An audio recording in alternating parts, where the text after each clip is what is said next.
One of the most important things, which I quickly implemented with a lot of people that I worked with, is not just what you're eating, but how you're eating and the way that you're eating. So I would simply, for quite a few clients, it was pretty fascinating. I wouldn't even tell them to change the food they're eating. I would simply change the way they would eat. It's crazy how quickly I've had clients increase their prices through simply giving themselves permission to not have to, and to really sink into just what feels inspiring in that experience to charge somebody. I think as I've gotten older, my ability to slow it down rather than try to push until destruction has become more relevant for me. What a blast to have you here at my podcast, People Not Numbers. If you are a professional who seeks to improve your employee, customer, or audience engagement, this podcast is for you. In each episode, you will meet inspiring people who will encourage you to try new things, have more ideas, and grow. I'm your host, Joe Sejean, a French-Lebanese entrepreneur and founder of 11, the People Engagement Network. For us, 1 + 1 = 11. We wake up in the morning to help you achieve deep levels of engagement with your employees, customers, and audiences, and take your business to new levels of performance. Bienvenue to the podcast. Keyen, I'm super happy to have you with me today. And thank you for taking the time to be on People Not Numbers. We have people listening to the show from all walks of life. But a lot of people who are great profiles in great companies as well. And I was super surprised to discover that. I'm not so much into the stats. I've done this podcast, Keyen, because I'm just totally passionate about it. But I realized that it starts to become something bigger than I thought. And thanks to people like you, the audience is always, getting inspiration, which is really my point. How can we create inspiration to create more people engagement? So before anything, Keyen, before even starting and asking you to present yourself, to introduce yourself, I'd like to ask you if you can remember for us one of the biggest moments that you had in your career where you felt a big emotion, a particular moment in your career where it was particularly emotional. In the career that I'm currently in? Whatever you want in your life, in your professional life, let's say. Yeah. I would say the most emotional moment I've had in my professional life was the moment when I was in the NFL and I got told I'd never be able to play again. Oh. And that experience of feeling what it felt like to have my lifelong dream ripped from me after having nothing else in my sights than getting to the NFL for 12 years of my life, since I was 10 years old up to that point. So I'd say that was probably the most emotional moment that I've had. And what did you feel at this time? Shock, disappointment,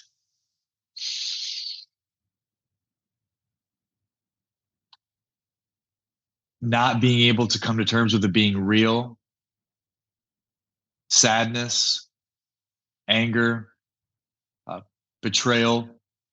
And a lot of the feelings came up because I was told I'd never be able to play again due to a neck injury that I had, that I was unaware of the severity of it. So That's what ended my career, was the understanding of how bad the condition was that I had in my neck. So you were 20 years old at the time, right? Yeah, 22. 22. Okay. Mm-hmm. And so you were a captain in an NFL team, or you were not yet in NFL?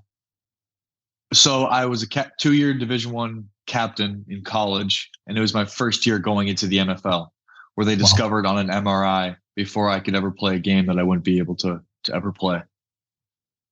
Wow, that's powerful. Thank you for sharing that, because this must not be a very pleasant moment, but I imagine that it must have been a pivotal moment for you. Yeah, an incredibly pivotal moment. I have a deep, deep understanding of it, maybe not necessarily in the moment, but now that football was not my path, it was something where I think God came down and said, okay, I see how hard you worked to get here. I'm going to allow you to see what it tastes like and what it feels like to get there, to achieve your lifelong dream, but this isn't for you. So there was quite a bit of, like I said, an emotional roller coaster when it happened, but probably months after is when I really came to terms with the fact that it just wasn't my calling. Yeah. So I've really sunk into that. So looking backwards today, you're probably grateful that you didn't pursue a career there, right? Absolutely, especially with knowing what the doctors told me about my neck. With that being, if I would have played, I was at a risk factor of 3.5 out of 4 to get paralyzed. So the likelihood of me of having lifelong bodily injuries if I would have played, not to mention the head stuff, the concussion stuff. Yeah. I'm very grateful because at the time you couldn't have pulled me out unless it was because someone forced me out. Yeah, I was can the understand king that, of yeah. being able to block the pain and pursue. So gratefully someone else pulled me out or some other force pulled me out. Yeah, that's amazing. Keyen, would you mind introducing yourself, telling us who you are, and we'll take it from there? Yeah, my name is Keyen Lage. I'm from South Dakota, a small little state in the middle of nowhere in the U.S. I had the opportunity to play in the NFL, had the career ripped from me just as quickly as I got there, and then pivoted and took a very different route. I picked up a book called The Biology of Belief by a guy named Bruce Lipton, and he talks about this field of study called epigenetics. Basically, what epigenetics is on the understanding of how our environment and our perception of our environment have the ability to change the way our genes are expressed. And he also talked about this thing called heaven on earth that you could create through manipulating the genome through our thoughts and environmental inputs. And when I got the news of that, I was pretty fascinated and wanted to discover what it looked like to create my own heaven on earth. And through the process, I was a personal trainer. I was an internal health specialist helping people with autoimmune conditions and digestive disorders through nutritional changes, along with mindset and emotional health in that regard. And have worked with a lot of different other people in life coaching throughout the years. So I've gotten to this point, done some underwear modeling as well, and I continue to follow whatever feels inspiring and really creating this and living this heaven on earth for myself and showing other people how to do the same. Yeah, and if we just come back on the biology of belief, this book is from whom? Bruce Lipton. Bruce Lipton. I say, yeah. That's an important one, people. If you're listening to the show, I think this book is going to be soon on my bedside. And this book changed your life.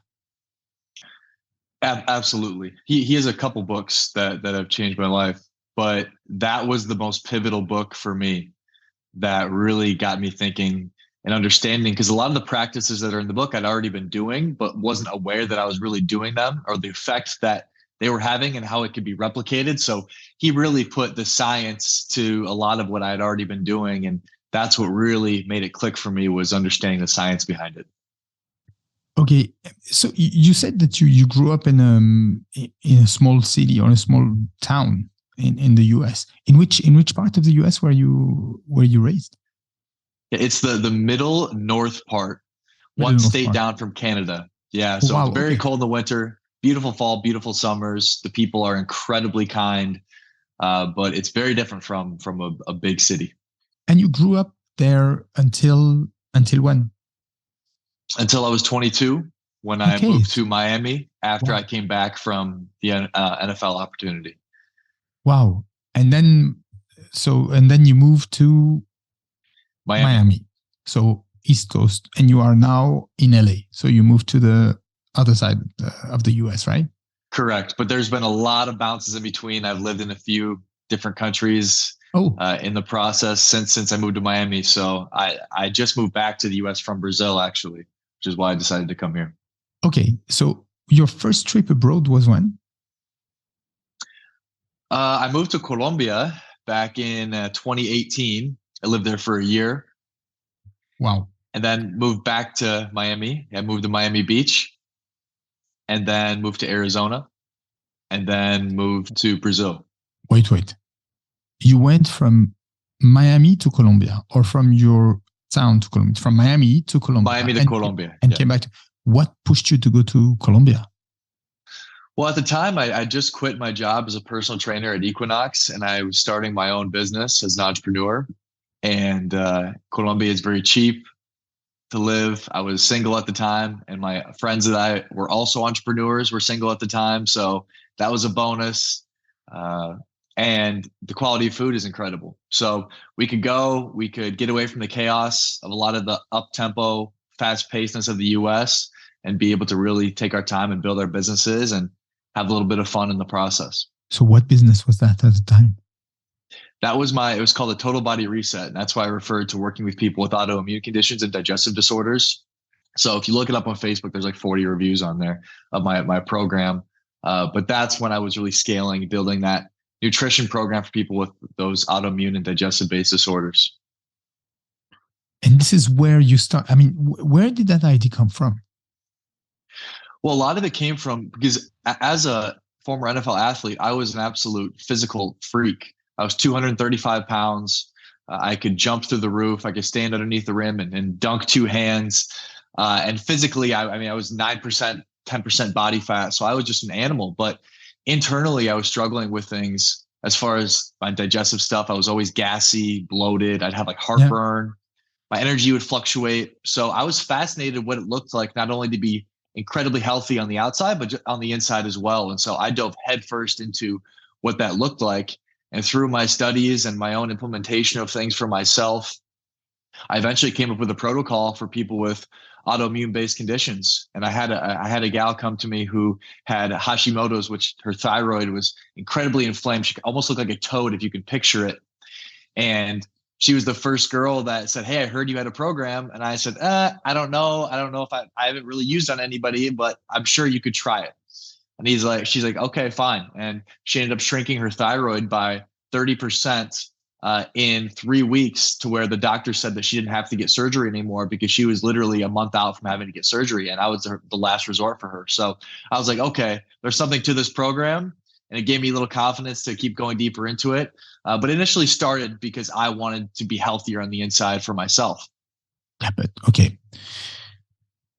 There is one thing to study things, to want to improve your health, and to create a whole program that is going to help people. You must have studied quite a lot. I mean, tell me about that. Yeah, I get obsessed. Like when I really want to understand something, I get obsessed. I get all the books, I get all the podcasts, I find out who the top people are in the industry, and I obsess over it. And whatever I'm super excited about, I obsess over. And I found a missing spot in the marketplace.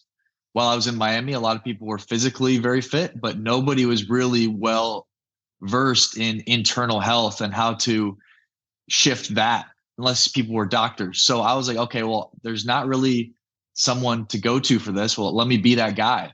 And so I would literally spend all my waking hours, besides when I was training people, learning and going deeper into this stuff with inflammation and digestive based health.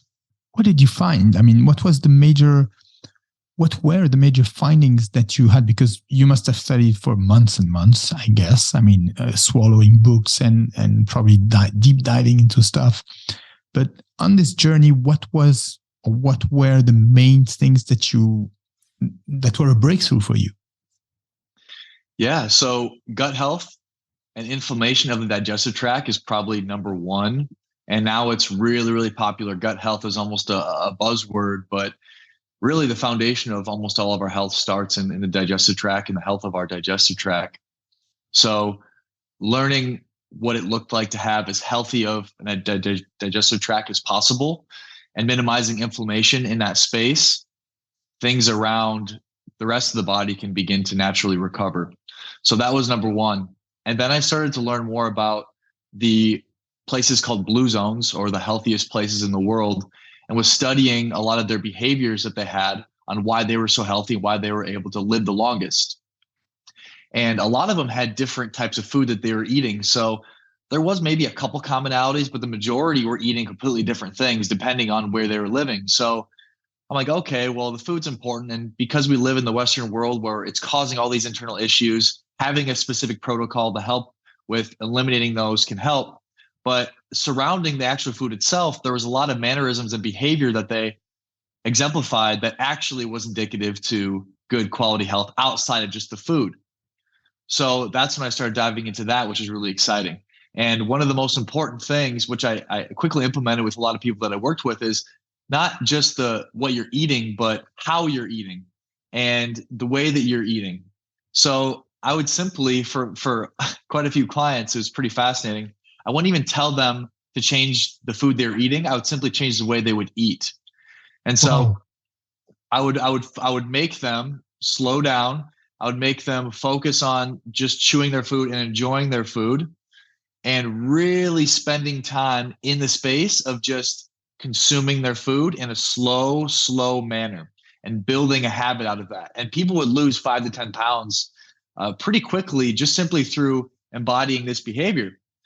Because if you think about it, if we're in a high stress position when we're consuming food, our body is not in a place to actually adequately break that food down. Because if we're in a high place of stress and we're simply going from one thing to another, going incredibly fast as possible, then I like to think about it in terms of if we're running from a lion, our bodily systems of our digestive tract, our reproductive system, our immune system, our prefrontal cortex, they're not necessarily needed to be able to get out of that terrible place of the lion. So those systems then are shut down. So when I slow down and I get away from running away from the lion, and I get into a place of rest and digest and turn on the asympathetic nervous system, it allows for the digestion to happen much more efficiently, allowing the food to be able to be processed more efficiently, resulting in less fat storage, which is pretty fascinating. Also, the quality of the company that you keep while you're eating is really important. So a lot of these people, they were also eating most meals with friends or family. So that's also something that puts you into a rest and digest place, or turning on the asympathetic or relaxed part of the system for your body when you're surrounded by people that you love and care about. So I would start to recommend people that would have meals alone, because, we live in the US and it's sort of the inevitable to have meals alone a lot of the time. Call somebody that you love and care about while you're eating and really have a really good conversation with them while they're doing it. So that was also another one that was really important, along with the times of days that you're eating. Most of the time they'd consume food in a 12-hour eating window. Yeah. And so that's something that I would implement as well. Now, obviously there's other forms of intermittent fasting with, 16-8 and 24, but the baseline is consuming food in a 12-hour eating window that I had people do. So these are just a few of the things that come up without even changing the food they're eating. 12-hour starting when, ending when doesn't matter, is 12 hours. It's not a big deal. If you want to start at 6 a.m, stop eating at 6 p.m, 7 a.m, 7 p.m. But it's called time restricted feeding. Wow. So it's a little different than intermittent fasting, but this is one of the things that many of them implemented. Well, I've learned 17 things since the beginning of this episode. So thank you, Keyen. But if I want to summarize a bit what you said, okay, it's what you eat, but it's not just what you eat. It's how you eat, slowing down. Is the behavior outside your eating. This you didn't develop, but I guess that this is probably a part of the things that you are dealing with every day during your coaching job. The people with whom you eat, I find it fascinating. Not eating alone. There is a book of Keith Ferrazzi called Never Eat Alone, if you haven't read it. But it's more of a business book, but it doesn't have this part of eating with someone you love has an influence on how your body is going to integrate the food and digest the food. And then the 12-hour window, which is somehow a baseline, as you qualified. So it's just a few factors. My question to you is, eating disorders, we didn't talk about eating disorders here. We talked about people who maybe wanted to get fitter or felt uncomfortable. We didn't talk about eating disorders, but eating habits, if we want to talk just about that. I find them very difficult to move, very difficult to change.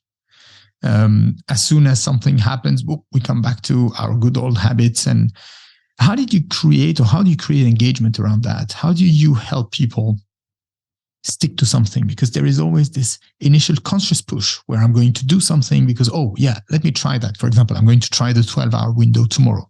Yeah, I'm going to start trying that. How did you manage to keep people on track in something that is so difficult to change as food habits? Yeah. So similar to almost all of our other habits, they come as an adaptation, right? So the way that we eat is an adaptation to our environmental upbringing in some way. So our habits of eating come from somewhere. And so I would get to the source of understanding where their eating habits came from. And it's a wide variety of things of why people eat the way they do, whether they don't eat enough, whether they eat too much, whether they eat too fast. So there's tons of stories surrounding all those things where my dad used to call me fat when I was younger. And so that made me insecure. And so as a form of rebelling against that, I would eat and eat and eat because I hated when he'd tell me that, right? Or just that's one that comes up. Or my parents put a ton of pressure on me to have to eat really fast at the table, so I would always eat really fast. Or another one is my parents would make me eat all the food at the table, so I would have to stay at the table until I ate everything. And so when you do that, you can become disconnected from your hunger cues. So I would get to the core of why they were eating the way they were, and then I'd be able to resolve it, and I'd be able to implement a new system that serves them better in their eating behavior. I just recognized myself in two things that you said, things that I do with my kids. So terrible. I realize it now. One of my sons is not eating he's eating very slow. I'm telling him, come on, man. You need to, get to the pace. So I just saw myself tonight saying this. Finishing, I think I pushed him to finish his plate today, which is again something that I understand is not the best gift to do to my son, right? So it's okay. This is life. But to parents, what would you say? I'm no expert. I'm no expert in parenting, as I have no children myself at this time. But what I know is that slowing down while eating is very good because it connects you to your hunger cues. When we're going really fast and eating just to eat, we become disconnected from that little voice saying, okay, I'm full, I'm done. So I think that can be really important to not make your kid eat fast. But I've also heard that this works very well in not forcing kids to eat either, letting them eat when they're hungry and allowing that to be the guide of when they eat and what they're eating to some extent. Obviously, as a parent, you have to control that dynamic, but that's what I've heard, but I don't feel comfortable talking more about that because it's not my area of expertise. No, I appreciate your position. I appreciate the humility in front of that because you're not a parent. What I like is that you just make us realize through the conversations that you had with adults who told you their stories when they were kids and trying to untangle that and unpack that somehow and maybe talk about that and connecting it with maybe some habits that they've developed, you help them. So thank you for this. This is super, super interesting. So then you were in Colombia, right? You built this program and it was what, an online program? It was... Yeah, it was an online program, but it was hands-on. So I never did group coaching. I've always done one-on-one. So it was a one-on-one experience working with me.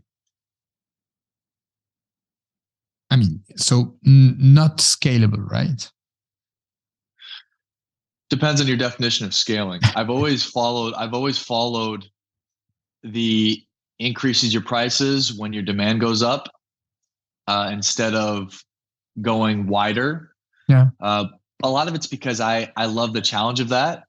I love the challenge of having to bring enough value to justify the continual increase of price, and also be able to get enough people to where I can pay for what I want to pay for and live the life I want to live. So really, that style of operating where I just do one-on-one, and regardless of what I'm doing, really pushes me to have to go deeper into becoming more valuable myself, which I love, where I think a lot of people can get lost in the numbers part of it, and it becomes more about the numbers rather than continually giving an incredible product. So that's just me, but I love doing one-on-one. And I love what you're saying. In what you're saying, when you say, I love increasing the prices when the demand goes up, there is a lot of fear around that. If I increase my prices, will my clients accept that? Won't they stop working with me? Will I be able to sell? Will I be able to deliver? Am I not overpriced? Am I not a fraud? One of these million questions that we can ask to ourselves. And I imagine that you must meet that type of mental barrier, mental blocker with your clients. Just on that simple idea of increasing prices when demand is up, how does that work with someone who's afraid of that? And have you been afraid of that when you did it? Well, I the way that I go about things is probably very different than the majority of people.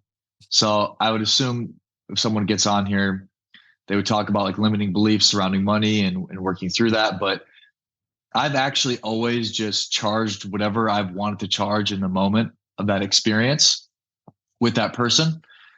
And I've always given myself permission to not have to charge big amounts, but slowly just increasing as time goes on. And I think that's because there's a lot of pressure and there's so much information out there to charge what you're worth and charge what you're worth. And I think you hear it all over the place. But I am the first one to say I don't get my worth from a number. I charge somebody for a service that I provide. And so I connect it more with the experience of that person and what feels inspiring for me with them in that moment. So I give people permission to not have to charge bigger prices and charge what feels comfortable. And then the cool part is when they're doing that, they're actually able to show up in a way that's a little more relaxed instead of feeling pressured to have to give this service based off the price they're charging somebody else. And through that, they feel more comfortable and confident. And then naturally their desire to want to increase their prices goes up. So I don't really have them implement like a pressure system of, hey, you need to increase your prices, but more, let's charge exactly what feels good to you right now. And watch as your confidence grows as you continue to deliver results to people. And you're going to naturally feel more comfortable raising your prices. And it's crazy how quickly I've had clients increase their prices through simply giving themselves permission to not have to, and to really sink into just what feels inspiring in that experience to charge somebody. So it's a little bit of a different way of operating, but I've found that it works well. And, I've been able to make some decent money in my life, and I've seen others implement the system as well. So it's not that you're charging small amounts consistently over time, but it's really giving yourself permission to become the expert through spending the time in feeling confident enough to do it. And I think we live in a time when people want to charge huge prices, and we have business coaches telling people to increase the prices all over the place, but nobody is really actually spending the time to become a person of value to increase those prices. And I think it's really important to be able to spend the time getting the experience, to be able to feel what it feels like to not charge big prices. And then as time goes on with anything, you get better at it and you feel more confident, you charge more. So, I think you've helped everybody who listened to this podcast right now at this stage. I am in love with this approach. I love it. It helps me. I'm a bit like that, but I have not worded it this way. So it's always good to hear, what I like in what you said is two things, maybe three, in fact. The first one is the fact that you don't link your value to the prices you charge. And that is something really, really strong. So when we say charge what you're worth, in fact, it doesn't mean a lot of things.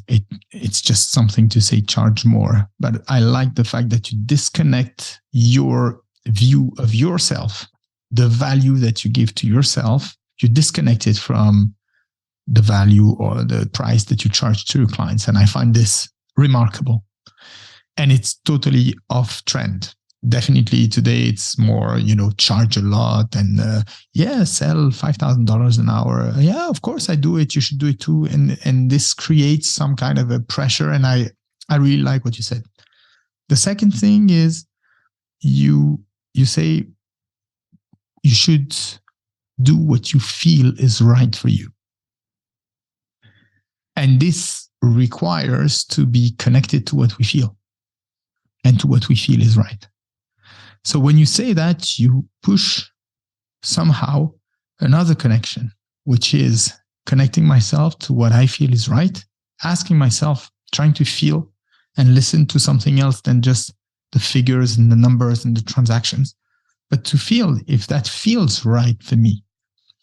That I think is phenomenal because this is what I really love and believe in life. It's not a transaction. It's much more than that. There is much more in life to life than transaction. And the third thing that I like is what you said is to give myself permission. This thing, you seem to use it quite regularly. I do. Yeah. Yeah. So why? I mean, I like the words that you use, give myself permission, but why is it so important to say this and to do this? Yeah. I get called out a lot for using that expression, giving yourself permission. Yeah. And I think it's because we can get so caught up in the franticness of being identified with the actions that we're doing. So when I'm feeling really anxious, I'm identifying myself with that anxious feeling. Yeah. And a lot of times when we're anxious, we take frantic, manic action. It's like, how can I just make this thing happen as quick as possible because I'm feeling anxious? And so when you're able to slow down and remove yourself from that moment of the experience, you're then able to take more of a bird's eye view of the space, and you can take a different action separate from what your anxiousness or the manic voice in your head is telling you to do. And so when I say give yourself permission, it's more of you're able to identify the anxious voice and then not follow suit with what that voice is telling you to do in that moment, and to take more of a different approach in what you're doing. So the permission is the conscious decision to do something different than what the anxiety and the anxiousness is telling you in that moment. You said something that I love, and I don't have a lot of occasions to discuss about that, which is you are not your actions and you are not your ideas. And a lot of people don't understand when I say that. Not a lot, because I don't talk about it a lot, precisely because it's not an easy topic. And I'd like to hear why this is an important approach to you. The fact that we are not our actions and we are not, I added, you are not your ideas, but I don't know if you agree with that. Yeah, I definitely do. So and we could go why. down. No, let's do it. Yeah. Man, let's go. Let's go for it. Yeah. So there's a genius in the present moment of an experience where however we show up in that moment is correct in a sense. And so that's where the ability to separate from identity and our thoughts and into the present moment and allowing inspiration to come up and emerge and expressing from that place, I think that's where we're the most connected to God and something bigger than ourselves. But I think as humans, we have a natural tendency to want to put ourselves in a box and put others in a box because of the safety, or at least the perception of safety that we think that it provides. And when we're able to get outside of that box of me being Tim, the lawyer who shows up like this with these people, and this is how I think, this is what I like, and you can separate from a lot of those thoughts and ideas and really step into your own body separate from the identity that you have of yourself, really incredible things start to happen in your life that are beyond what you can comprehend. So that's how I like to try to do my best to live my life. Obviously, there's identities and there's thoughts that I still do associate with, and I take actions from that place. But I think I do a pretty good job relatively of being able to not find identification in things that I do or things that I think, and be able to step into the present moment of the inspiration that emerges separate from whatever that box is that I may put myself in at times. So does it mean that, does it involve forgiveness? Okay, let me explain myself. When it certainly can. I think I know what you're saying. It certainly can, because a lot of the time, some of the predominant voices or thoughts that we have are there to protect ourselves. And a lot of the times that protection's there because an absence of forgiveness, right? There might be something that we did or something that someone did to us at a certain time that caused us to have to respond in a way that was really traumatic. And so if we don't go and resolve that experience inside of ourselves, it's going to be very difficult to think beyond that identity. Yeah. And so by going in and forgiving ourselves or forgiving somebody else in that experience that caused that adaptation to persist and for you to take on that identity and to be boxed into that identity, it can help with allowing you to step outside of it into the present moment. That's so bloody deep, man. This is awesome. I mean, I'm enjoying this, and I'm sure that people who listen to us are taking a lot from this. So, I mean, I the reason why, in maybe a slightly different way, but for the same purpose, I tend to say you're not your actions. Is imagine if you were. I mean, that since you're not. You're absolutely not perfect, and that's fine. You're just a human being, and life is a process with, things that you do well, things that you don't do well, people you hurt. Sometimes you hurt yourself. Sometimes you love people. Imagine if you were your actions, it would be horrible. And you could not evolve because you would be trapped. This is a word that we have in common, really. You would be trapped in the actions that you've done because your actions define who you are. Therefore, you're trapped. You've done it. It's too late. And for your ideas, if you wear your ideas, it means that you can never change ideas. And how many times have I changed ideas? Have I changed beliefs? Have I evolved in myself? So if I wear what I think, well, I would be nowhere because I wouldn't be able to change what I think. And this is this is the angle from where I talk about that. This is fascinating. So Colombia, this program that you create, you stayed 1 year there. Yeah. And came back to Miami. Yes. Right before COVID. Okay. So we're talking recent stuff. I mean, we're in November 2022. If you listen to this episode a bit later. Okay. So you came back to Miami before COVID and stayed there. During COVID, staying there?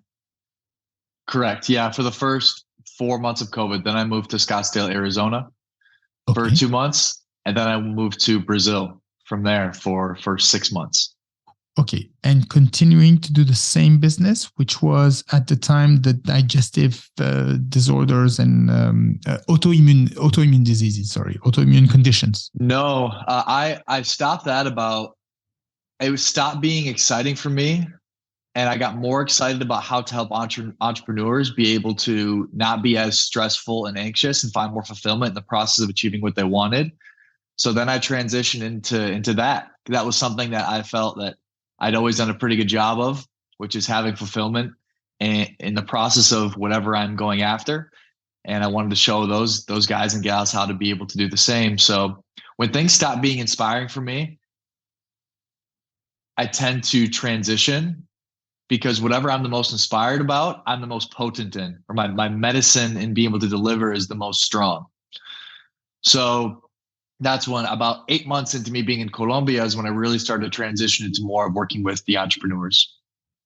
How does it manifest when you're not inspired? How will you feel less inspired by something? How does it work for you? Well, when things stop being like, when work for me stops being inspiring, I first look at the other areas of my life and I see what I have going on and seeing if that's playing any role in that, or if I'm actually feeling a desire to shift and move on to something else. And if it is, then I just do it. I've never been someone that worked a 9 to 5. So I have never done work that I haven't enjoyed. And so whether that was going to the NFL at first or jumping into personal training or getting into the nutritional side of things, I've always consistently followed my inspiration with what I've wanted to do. And so it's sort of just been ingrained into me. How does it feel when you're not inspired? So, okay, you're in this program, okay, and it works, and you love it, and you help people, and you realize that you can create a protocol. You create the protocol, and it works. And people, lose 30% of their thyroid, like you said in the beginning, or they see all sorts of improvement. But one day something happens for you in yourself that tells you, it's not as inspiring. Does it happen in one day? Does it take some time? What are the indicators, for example, for yourself? Do you feel that you get up, you don't have the same motivation, you feel bored? What's happening in yourself when inspiration is not there at the level where you want it to be? Yeah, that's a great question. And so I want to also preface with the fact that I'm someone that is a natural driver, right? I've never needed anybody else to inspire me to take action. Since I was in 3rd grade, I was doing push-ups and sit-ups by myself. In high school, waking up at 5:30 every day in the summer to go work out by myself. I never needed my parents or anybody to have to push me. So I want to preface with that, because maybe some people might hear this that maybe aren't naturally driven, and they might go from thing to thing and never really develop any basis in any of it. But this information is for people that I say have a harder time sitting down on the couch than getting up. Okay. So I think it's very relevant for people. These are the people that I work with, are people that are like that, very similar to me. So I push and I push and I push to make something happen that I feel really inspired about. But if I continue to run into walls where I'm knock on one door and nobody opens, I knock on another door, nobody opens, I knock on another door, nobody opens, I notice myself starting to run into a lot of resistance where it's not flowing as much anymore. That's probably when I start to feel like, okay, what is this? What's going on here? And so I really try to use the environment. I listen to the environment, because I think the environment, if you're tuned into yourself, God uses the environment to guide us and to show us new things in different directions. And if I'm running into resistance and doors aren't opening for me, and I'm noticing myself not feeling, like you said, the word bored, feeling a little more bored with some of the work that I'm doing, then I start to open myself up to, okay, what else is there? What am I noticing myself gravitating towards? What am I noticing coming into my life? Right. And so I become very aware of the environment in that way too. So I'm first noticing the current environment of the thing that I'm doing. Am I running into resistance? Am I bored? How am I feeling inside of it?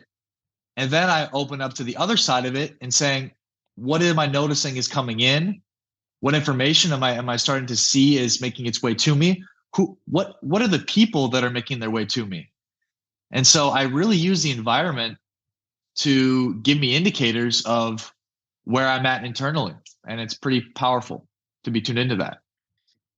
So you use the idea of being aware, starting noticing things, which in fact is really about taking time and somehow slowing down, paying attention to things. Somehow when you describe it, I feel that you're somehow open, your radars are open, right?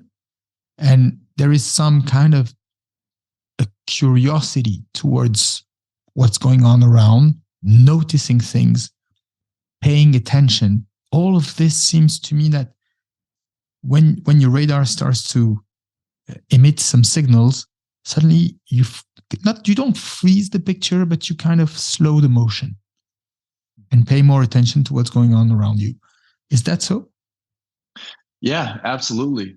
And I think as I've gotten older, my ability to slow it down rather than try to push until destruction has become more relevant for me. And I think many high achievers or people that I talk about have a harder time sitting down on the couch than standing up. They probably do this more often where they'll run things into the ground before they become aware that they should have made a pivot or done something differently. And as I've gotten older, I've become much more in tune with not having to make things die or collapse before I make transitions or pivots. And I think that's an incredible skill to have that I'm still learning to get better at, and being able to be so like aware of what's happening in the environment where I can smoothly pivot from one thing to another without the thing before it having to blow up. And I can even say the same thing in a relationship, right? Like a lot of times there's moments where people are like, hey, I know this is not the right dynamic for me. It's time for me to leave.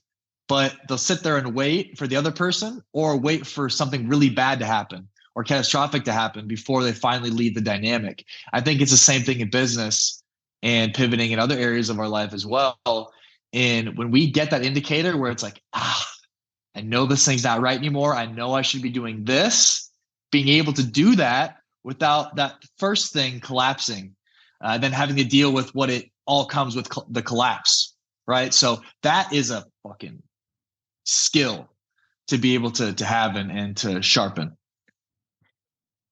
Okay, can I dig into one of the aspects that you mentioned? Yeah. Personal life. So let's take couple life. Okay? Because couple, I mean, I don't know if you concur to that, is not easy. To unknown with each other. It's an adventure. It's really an adventure. Like for me, couple, the way I see my life is like an adventure, but this is very personal. Nobody has to share that. But for me, couple is the extreme adventure, like climbing the Himalaya naked without oxygen, equivalent to that. Without having to do it, in a couple, you live this adventure. And there are tough moments. Moments where you just want to press the button and call a lawyer and, say, I think I want to leave this relationship right away. And it happened to me a couple of times. I'm still with my wife, the same wife. God bless her.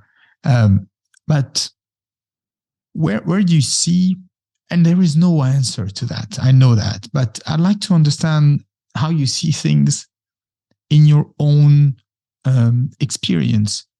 Where do you sometimes choose to push? You said you don't push to destruction, or you don't, but sometimes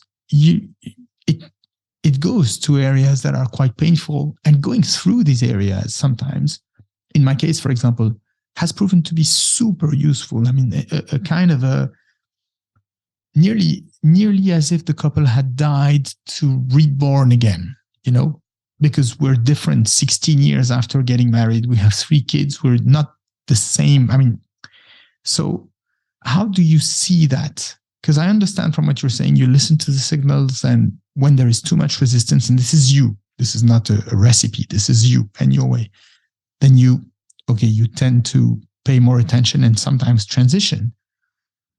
Are there cases in your life where you felt that it was really worth pushing through and being a bit, going a bit more intensely into the difficulty?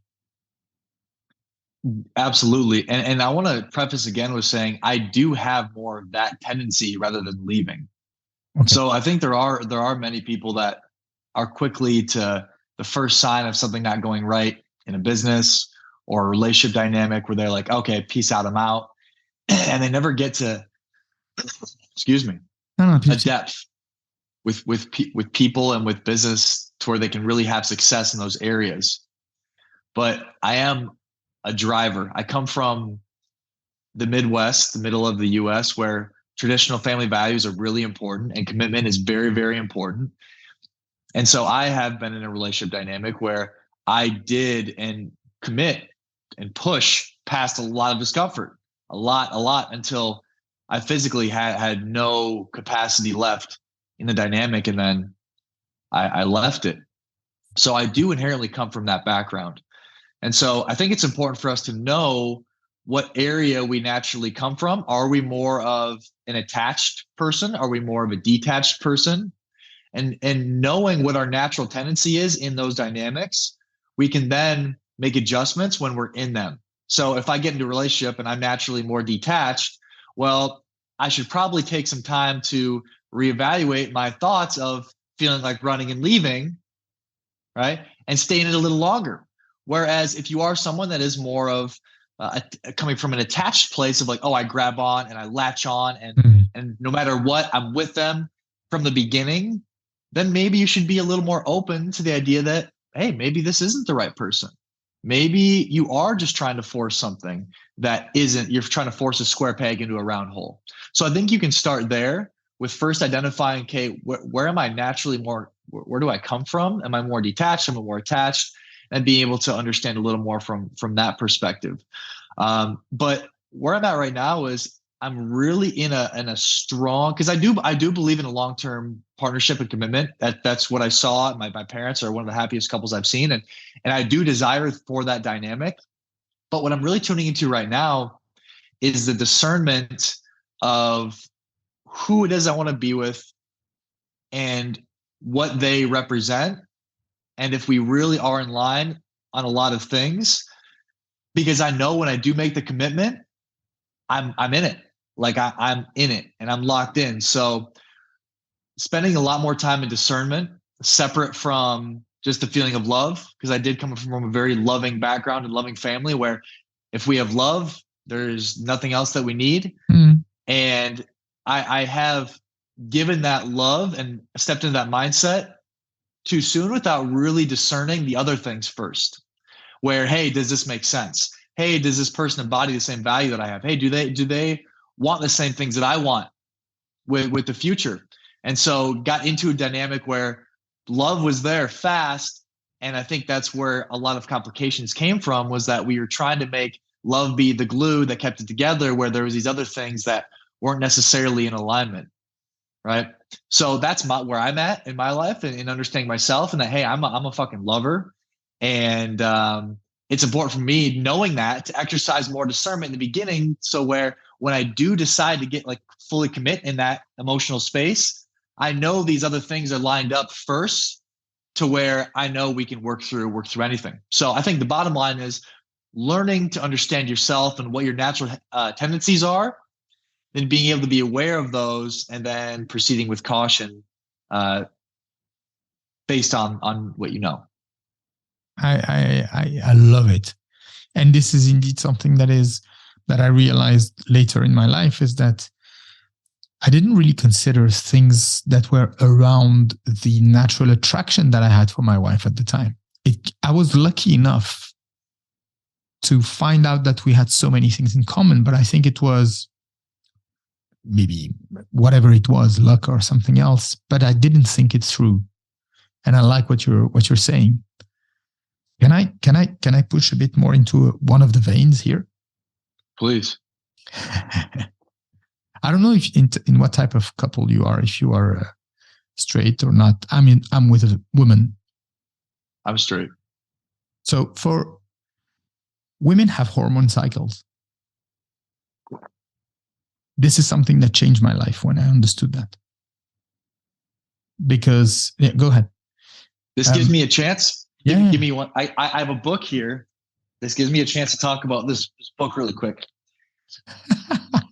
Yeah. You know this book? Yes, Flow Living. No, it's a program that is called Flow Living, and I received the emails from her.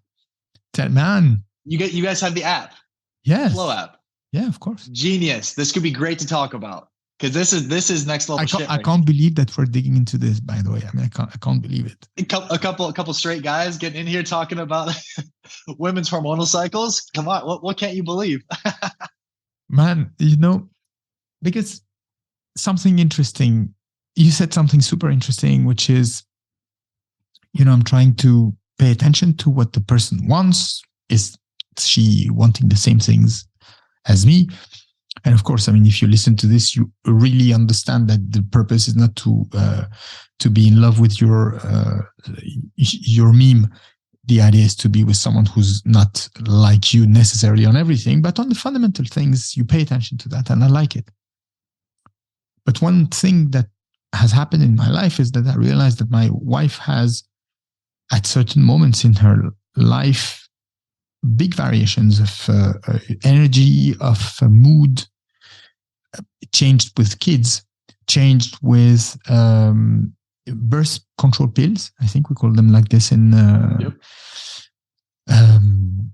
I mean, she went through all those things in her life, and the person that I had in front of me didn't have this constance that I thought a person had, and that you might even have when you're at a younger age, and the cycles don't hit that, you know, that crazy, or don't change. And they change. They don't change all the time, but they tend to change with maternity and pregnancy and delivery and everything.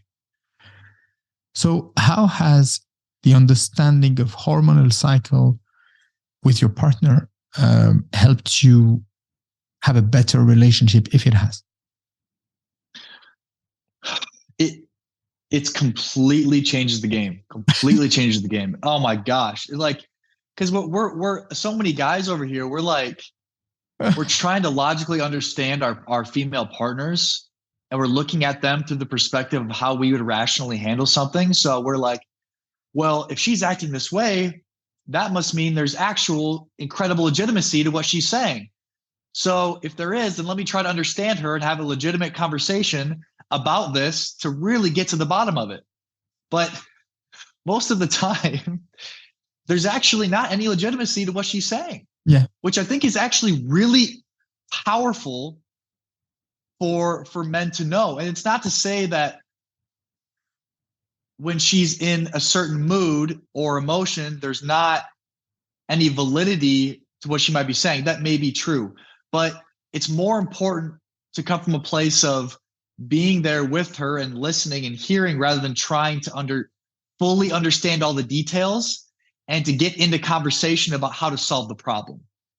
Right. So that's more of what I'm saying. And that really changed the game for me. I'm just like being able to almost as a man approach it from a place of, I know you're not speaking any logic right now. I know that. So knowing that, I'm going to come from this frame of, okay. Yeah. Okay. Yeah. Yeah. And it can be also things like, in which phase of your cycle are you? So are you in luteal phase? Are you in follicular phase? Are you in, ovulation? Or you got all the vocab. I love that. You got all the vocab. Yeah, but I love this. I'm stoked about this. I haven't met any other guys that talk about it. And I'm like, dude, this is great. But this is great because it gives a different perspective. For me, I told you that I went through a complicated period with my life and my couple life, and I considered splitting and divorcing. And this was a time where I didn't have any understanding of this. I didn't have the knowledge of this. And I think that my wife didn't have a knowledge of that. She didn't have an understanding, not only a knowledge of her cycles, of her own cycles. And I was shocked when I discovered that, we live in 24 hours, cycles, men, that the world is built on that. We open in the morning, we close at night, and every day we do the same, 6 or 7 days a week. The world functions this way. We have a weekend of 2 days, and we function in months. I mean, not even in months, in days, man. Every day is another day. For women, they function in cycles of 28 to 32 days, more or less. And in these cycles, they have 4 phases. And for me, when I started to realize, and I would like to know if you went through the same shock, that a lot of women don't know their 4 cycles. They don't know. And if they know them theoretically, they don't know in which cycle they are, because either they have birth control pills, and I don't have judgment about that. This is not my topic. I think they're terrible. That's go ahead. That's okay. I can hear that. the effects of this are really, really strong and bad. Some women have to take it for other reasons and stuff, but whatever it is. So they don't know their cycles. They don't know where they are in their cycles. Men don't have a clue. And the topic is ridiculously, and I say ridiculously, taboo today. People don't talk about these things, and they don't talk about these things with their own wife. They don't ask. They don't know. They don't know if their wife, so they don't have an idea of what is perimenopause or menopause, or what is, puberty and periods. They don't talk about these things, which is crazy, because half of the population, half of the world is going through this every single day of their life. And the biggest shock for me was when we started to look for something. It was very difficult to find a program for my wife. I mean, this is not mainstream. To find flow living is not like a period and boom, flow living, and you have 10 different programs that allow you to, for example, nutrition, you find 50 different programs that help you do something, and half of them are really serious and will help you probably. But with periods, that is something that, not periods, sorry, with the cycle, the cycles, the hormonal cycles of women in the world, it's impossible to find a program easily. It's very often expensive. And when you want to find books about this, you have, kilotons of books about cooking, kilotons of books about leadership, about management. You have more choice in Sudoku books than in books that will explain to you this thing that females go through all their life. So what has it been for you when you discovered that? Did you go through the same type of shock than me? Yeah, well, the first thing I want to say is when women are going through those very emotional roller coasters, they don't understand why they're experiencing what they're experiencing either. And so I think if we can step out of this place of thinking that there's something intentional about it as men, and make it more about understanding that the cycles of the period, I think it could be really, really powerful. Like, we can take it less personal. Yeah. What I found is by empowering women, because women that I've coached, I recommend all this stuff to them. And there's an empowerment of knowing for them where they're at in the cycle. And it actually alleviates some of the emotional response that they're experiencing, which is really powerful. Like, by them knowing, okay, I'm in this part of my cycle, this is actually normal. It takes away some of the charge associated with not knowing. Because I think the not knowing and the frustration that women experience, because they don't know why they're acting the way that they are. And they don't want to be causing problems and issues that don't maybe really even exist. And so they can be a little more gentle on themselves, which ultimately allows for everybody to win in that space when we can all understand a little more. And it is so fascinating how this thing that half the population goes through is so misunderstood. And I also think it's important for guys to feel good about having the conversation too. Like, be curious about period. It's not a gross thing. It's not like a wrong thing. It's like, I'm the first thing Kim was enamored by it, but enamored might be a little too much, but just like, I'm curious about it. Yeah. Because it's this thing that's a natural cycle that is there for a very specific reason. Yeah. That's why I talk about the birth control, right? Like, I don't like it. I think it fucks women's bodies up. Obviously, there's slight exceptions to that, but in general, this was my point. So exactly. It's right. It's a very powerful. The period is and the menstrual cycle is a very powerful thing that, when tapped into and understood, I mean, there's incredible things that can be created from just fully knowing these things. And it's a big part of life that a lot of us are in the dark about. Simply asking, in which phase are you? Just simply asking this. Are you having your period right now? Oh, it's not yet. It's going to come. When they are here, how are you feeling? Is it a lot? Or it's a lot. Okay, so maybe have a rest today, or I'll pick up the kids from school. there are moments where my wife has, high energy.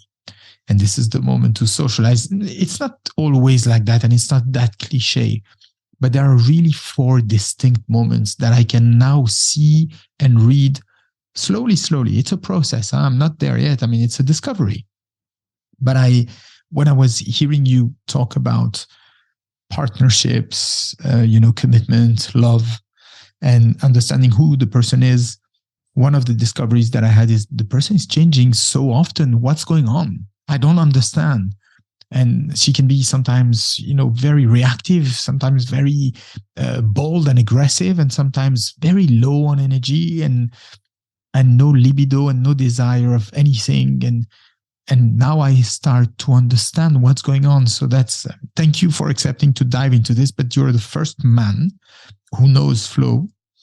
And for anybody, it's called the infradian rhythm, by the way. So us men, you're talking about in the beginning, it's the circadian rhythm that we follow. The female reproductive system and what it's ran off of is the infradian rhythm. So so anybody that wants to, anybody that wants to, wants to like research it, infradian rhythm. Man. Thanks, rhythm. By the way, we're not sponsored. You're sponsored by Flow? No, you're not. Keyen. No. I'm not sponsored. I'm not. Nobody's sponsored here. So we're talking about this really out of genuine interest and excitement. And whoever you are, have a look. I can tell you from my experience that I receive emails as the partner of my wife who has the subscription to the app. Every now and then about the phase where she is, what I could try to do, what she might need, what I should try, etc. And it helped me so much in the beginning. It was like really, it was incredible. Yeah. And the book that really kickstarts all that, In the Flow by Alyssa Vitti, I think is Vici. I'm not sure how it's pronounced, but that's like the book that if you want to dive in or watch videos about the stuff, Alyssa Vitti is the gal that you really got to check out. She's the expert in this stuff. And then the Flow app is what Joe's talking about, that he gets those emails from, that him and his wife or significant other can have this app, and it tracks your period and it shows the guy where the female's at in her cycle. So, and gives recommendations for what to do with her, how to court her in that small little season of the cycle, which is pretty cool. It's super cool. Okay, so you helped women at a point in time. One of your things, Keyen, was you kind of specialized at a point in time. If I understood well, when we had our first discussion, you had some kind of a focus at a point in time in the past on supporting and helping women. Is that correct? Yeah, absolutely. And can you tell me a bit about that? Because it was about autoimmune conditions, right? It was autoimmune condition for female, or it was coaching them, generally speaking? Coaching, generally speaking. When I moved away from the autoimmune internal health stuff back middle of 2019, I have it in my back pocket. If people have questions or want to know more about that stuff, I can give that information, but I stopped that completely. So when I worked with women, when I made the decision to commit only to women based off a recommendation of a couple of my clients from last year, I made a decision at the beginning of this year to only work with women for the first 6 months. And the primary basis of what I did with them was helping them move out of their head as a lot of high achieving women and be able to get down into their body and find safety and comfort in their body rather than their head, which is a very, very important place for a woman to be able to get safe with. And I think for men too, to some extent, but I do believe the feminine essence best thrives when she's connected down into her body, where the male essence can be a little more brain heady. And so what I did with them, for women that had to adapt, maybe never having a good solid father figure in their life, or really good men to be able to feel safe enough with not having to be in their head, helping them drop out of their head into their body and to be able to make decisions from that place and be connected into their body rather than from a mental masculine model of decision making. So helping women embrace their their own self and not trying to be like others, especially men, is Correct. what you decided to do. Can I ask you why suddenly you decided to do this? What triggered that? Yeah. So like, as I mentioned, two of my clients said, "Hey, Keyen, like you're so good with women. Would you, in the coaching space, would you consider being the guy that women went to for coaching and really owning that?" And I'm like, I don't know. I was about to go into my 2 month sabbatical where I wasn't working at all for the final 2 months of last year. And so like, I'll put some thought into it. It felt really uncomfortable. I was like, who am I to do that? Those kind of thoughts came up. And about a month into my sabbatical of no coaching, I'm like, you know what? Fuck it. Like, it feels kind of scary to do. So I'm just going to own it. I'm going to step into it and market myself as it and be that guy. And so, yeah. And looking back at that period, because you stopped that focus, it doesn't mean that you stopped working with women, but you stopped that commitment. Yeah. And you went, in fact, more into men. But before going there, looking back at this period of time where you met so many women, helping them, and we're talking about high achieving individuals, helping them connect with their body. What if there was one major learning that you had from working with this type of profile of women? What would it be? It can be two learnings. Yeah. So similar to the first thing that comes up is similar to the habits and behaviors surrounding eating. And then going into the conversation that we had about how we are not our thoughts and our ideas. What a lot of women don't understand is that this operating system of being heavily in their masculine essence, of drive, of push, of make things happen, of insane amounts of independence where they don't want to depend or rely on anybody else, especially men. Most of the time it comes from a story where they had to adapt to take on more of this masculine essence to be able to survive in that environment at the time. And so the first thing I want to say is you are not that operating system.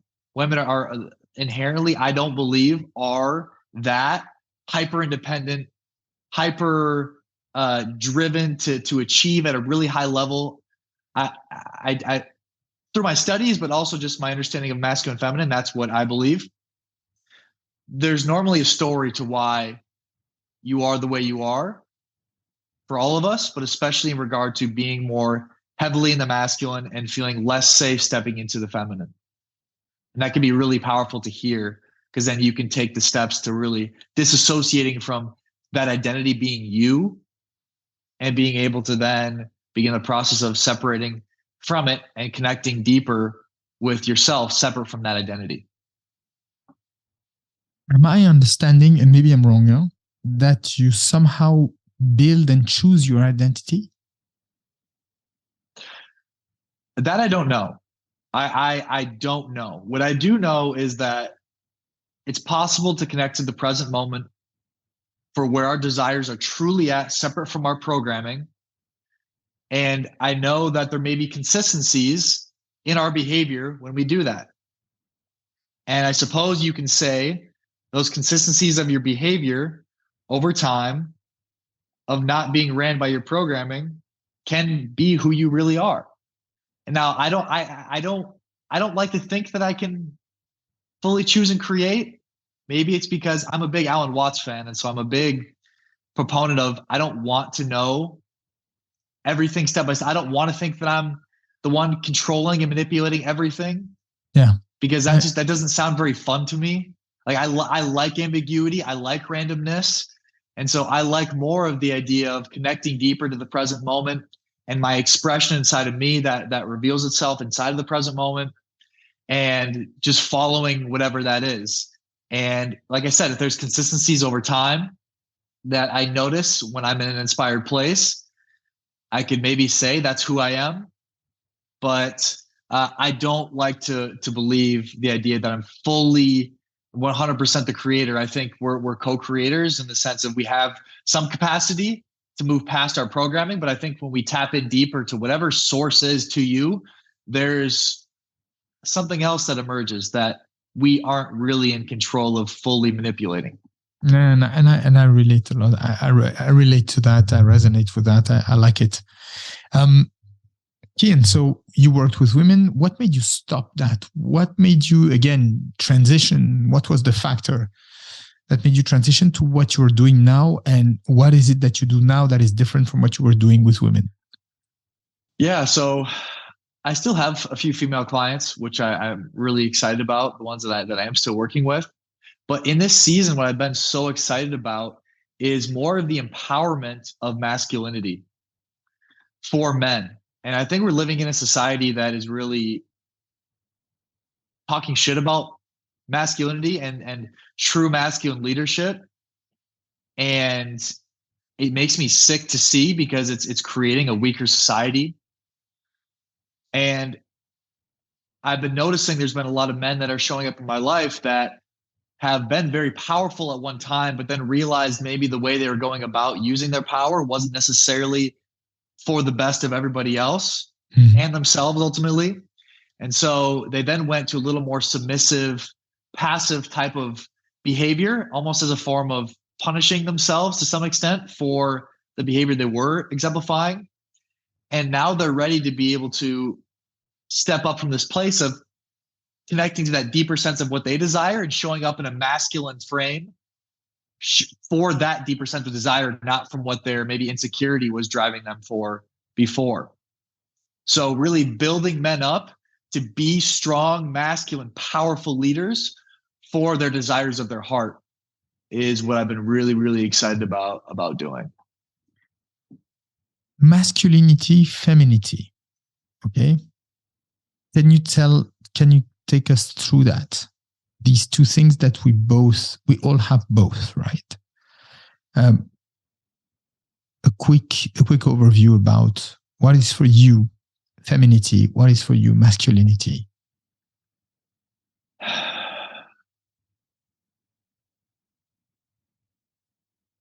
I'm more concerned with connecting people with the essence of who they are. Okay. Rather than getting in and stepping up and saying, because I've done this before, but I don't want to do that. I don't want to define masculine and feminine. I think there's traits that inherently emerge when a woman connects to her deeper sense of who she is. And when a man connects to his deeper sense of who he is, I do think there's commonalities in the traits that emerge. But I'm more concerned with just connecting people to their essence. Okay, clear. Yeah. Makes me think of something before digging into what you're doing today, and I'm really interested to explore that part.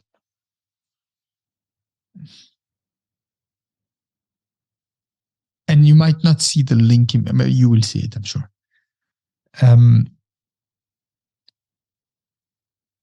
When you're saying that you are not interested, you used maybe to define things before, and that you're not so much excited about this today, you're more excited to connect people with who they truly are. It means that at a point in time, you said something that you don't say anymore, right? Okay. Yeah. We all did that. We all said things that sometimes were plainly wrong, or incorrect or unfair. Yeah. Judgment of yourself. How did you deal with that? I mean, how do you move on? What happens in your mind when you realize that, no, this is not right. I'm going to stop doing this. But we talked a bit about forgiveness. I'm interested to understand, how is that happening? Because you must be coaching people who have done things that they regret or they despise today, or that they change their mind about, and they might be blocked by that. Yeah. Well, oh man, Joe, this is so good that you're bringing this up. And if you wouldn't mind, I'd like to give, you saying that triggered a great understanding for why I'm not sharing the traits of masculine and feminine, if you wouldn't mind me sharing. Please, I mean, this is exactly Yeah. where I want to touch because I liked your answer. Okay, cool. So what I found with a lot of the women that I was working with that are more high achievers, they are naturally more driven to figure things out and solve them. And so what they're doing is they're learning what it is to be feminine, and they're trying to impose those ways of being onto themselves mentally. And so for women, the biggest thing is moving them from their head into their bodies. And so they're trying to use a system that's based on the head to change how they're operating. You can't use the thing that got you into the problem in the first place to solve the problem, correct? So with women, I get women that I worked with, and they'd be like, oh, well, like, isn't this how I should be? Or this is how I'm supposed to be. But I'm like, we can't go there because you're making this mental. And I got to get you out of that mental place. I got to get you down into your body. And maybe there's some things that you would say come from the place of your body's genius that follow suit with some of those traits, but we can't use the mental model to try to solve this problem. So that's one of the big things. I also have become more interested in the idea of transformation happening, then changing the actions rather than trying to impose certain actions upon ourselves to change. So for example, yeah, so very, let's say like stoicism, for example, with men. Yeah. My best friend and I, we have a term called the sad stoic. And it's the guy that does all that he can to impose a certain stoic way of being on himself without actually embodying that at an emotional level. So when you try to impose certain ways of operating on yourself without actually going in and resolving the reasons why you're not operating in that place in the first place, which I do believe men at our core do embody more of a stoic type of operating, which perfectly complements the more chaotic feminine. It's powerful to go in and resolve the internal things that are causing a man to be reactive rather than trying to impose this operating system onto him. And I do believe when we go in and resolve some of that internal stuff that's causing issues in our lives, men do embody more of a stoic being. But trying to impose certain ways of being onto myself to make myself be, it's like enlightenment. Like, let me do the things that I know are indicative of being enlightened. No, it doesn't work like that. So then I'm going to go take it full circle into the permission to not be hard on myself in knowing that I might not be fully where my head says I should be, embodying the perfect stoic, but I let myself not be the perfect stoic, fully knowing I'm not. And I think there's so much power in letting ourselves be where we are, knowing where we want to be, and not using judgment and not using pressure and not using a mental model of imposing how we think we should be onto ourselves to change, but through more grace and more fun and allowing evolution to take its place through time and not through trying to impose the evolution upon ourselves. And that's where you asked me the question, how do I handle it when I maybe shift a way of thinking or operating? I don't really care. Like I think it's a superpower of mine where I'm able to be very confident and certain with what I know and speak from that place because I feel like I've done, a lot of research in what I'm saying, but I'm also super open to that shifting and changing. And I think we naturally, as humans, come from one way or another. We naturally come from a place of wanting to express and share where we're at all the time and not really being open to change. Or there's the people that are more quiet, that are constantly always changing, that never really allow themselves to speak. And so by integrating those two parts of I can be confident and certain in what I know right now and be open to changing and then saying something different tomorrow, I think I embody that pretty well and pretty fluidly. Like I don't care, to be honest. Remarkable. And this this shook and still shakes my own experience, and we're going to come to that because it's an important aspect, I think, and you're probably quite unique in the way you approach life and difficulty in general. This is the first time that I have a discussion with someone like you who explained things to me this way. But I just heard in what you said with grace and fun, I couldn't help thinking of something that I sometimes say to myself. This type of elegance that I have been able to display and show and offer to so many of my friends when they were doing things that were totally ridiculous, or that were, or that were not, the best, but I was elegant with them, and I said nice things to them. And I came a moment in my life where I realized that I was more elegant and nice with my friends than with myself. And one of the things that I started to practice alone in my car sometimes, really speaking out loud, is trying to say to myself the things that I would say to my best friend if he did something, ridiculous or wrong. What would I say to him? I say to myself. And I understood the absence of elegance that I had towards myself.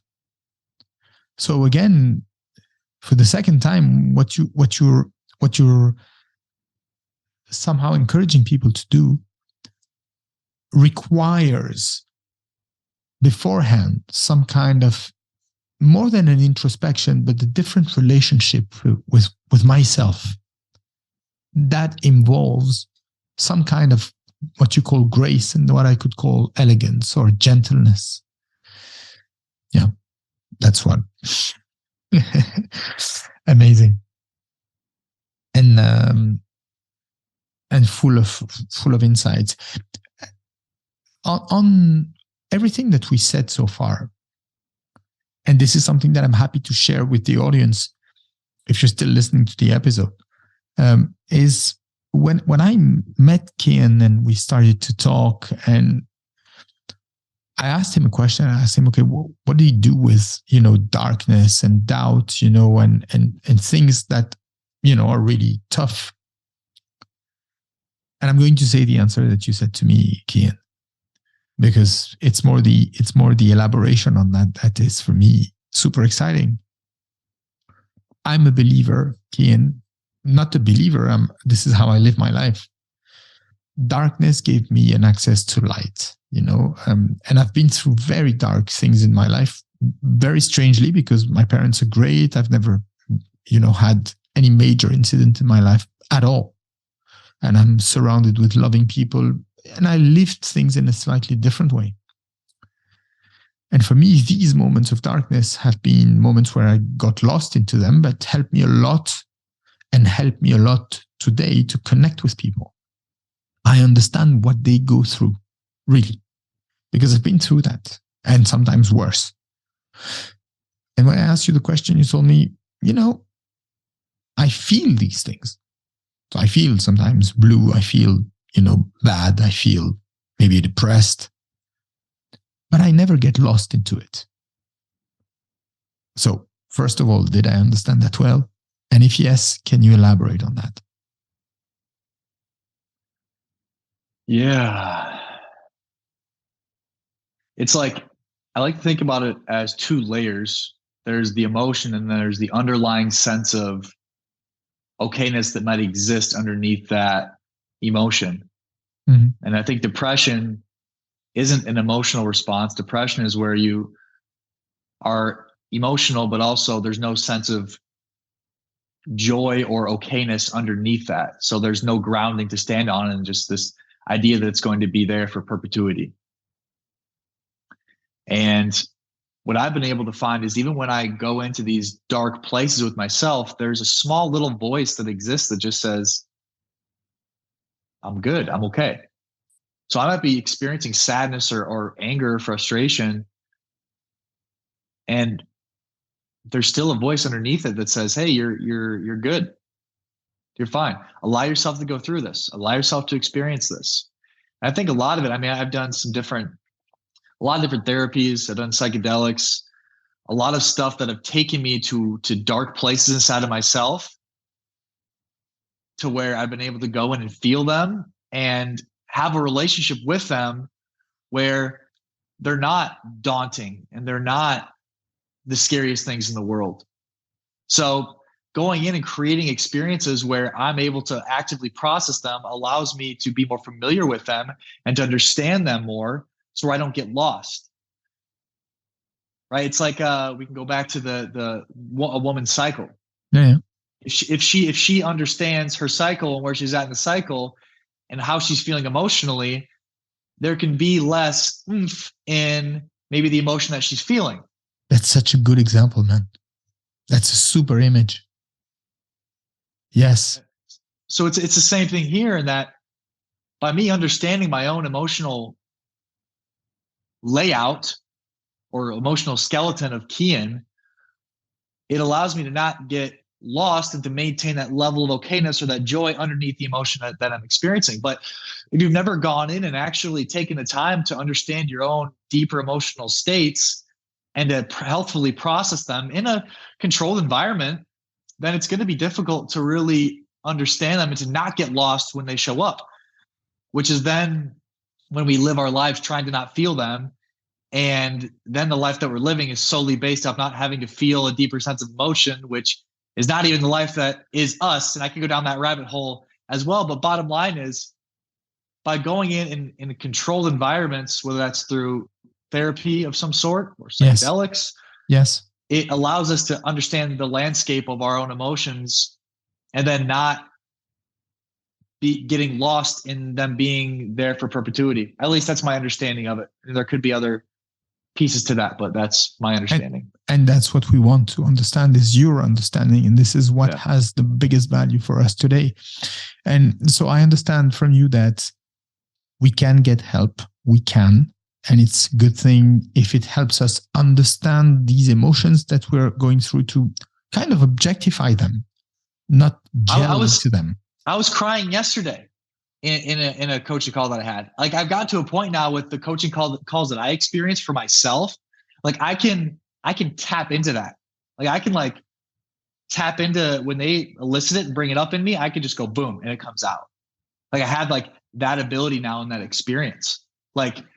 And I still have it. And I think that's the beautiful part, is emotions make us human, and be able to experience them from a place of not getting lost in them, feeling like they're forever, is what makes the human experience so great. Sorry, I'm noting this down. You have to wait for a second. My pen is not working. Oh, you're good. Yeah, I've taken kilometers of notes, man. Maybe no more notes should be taken. No. Yeah, maybe this is a sign. Yeah. But that's good. So, now, on what you're doing today, your current activity until the next one, which I understand is more the way you're living, and maybe this is going to last for years. This one is going to last for another few months. Maybe this is going to be the activity that you do for the rest of your life, along with others. So please, go and visit, guys, the website of Keyen, which is Keyen Lage. I thought it was Lage. I imagine a lot of people call you Lage. Yeah, Keyen Lage. Yeah, it's very difficult to pronounce. It's fine. It's just, you need to know that. And Lage is coming from, because it's Lage. It's a way to pronounce it that sounds more like the Northern Europe countries, But is it that? Is that from that origin, or this is just the way you pronounce it and that's it? I think the pronunciation was altered by my grandpa or something. It's a Portuguese origin. Okay, cool. But all right. Yeah. So if you go to keyenlage.com, KEYENLAGE.com, you'll probably be struck, like me, with the page. The first line is results speak for themselves. And I would like you to elaborate on that. The second line is real people, real stories, real results. And then, good luck, guys. You start an elevator of documented testimonials, videos, sessions of real people that you can check and see. I mean, it's just, you might not realize the impact of this page, Keyen. I'm still scrolling through this right now. I've been scrolling full time. Now I'm still scrolling through it. So I'd like to understand, one, what is that you're doing right now? Okay. If you could describe it to us. And two, I'd like to go through just it's a simple thing. The fact to ask people who worked with you to recommend you. How does that work for you? Why do we fear doing it? Most of the businesses don't want to ask this type of stuff to their clients. Only to start with this small angle, okay? So first what you do, and then this whole page of recommendations. Can you tell us about that? Yeah. So I primarily, like I referenced earlier, I'm working with men being able to step deeper into and owning their greatest levels of masculinity in their lives and in their relationships, while also still working with some females on the back end. Yeah. But I'm moving into a season where I might be on a big reality TV show at the beginning of next year,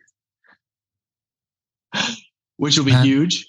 It's not a dating show, if anybody was wondering. But it's supposed to be a pretty cool thing. And I won't know till the end of December if I'll be on it. So I'm only coaching people until the end of this year. All my clients know that. And so the beginning of the year is a cutoff for all my clients I'm currently working with. Wow. Yeah.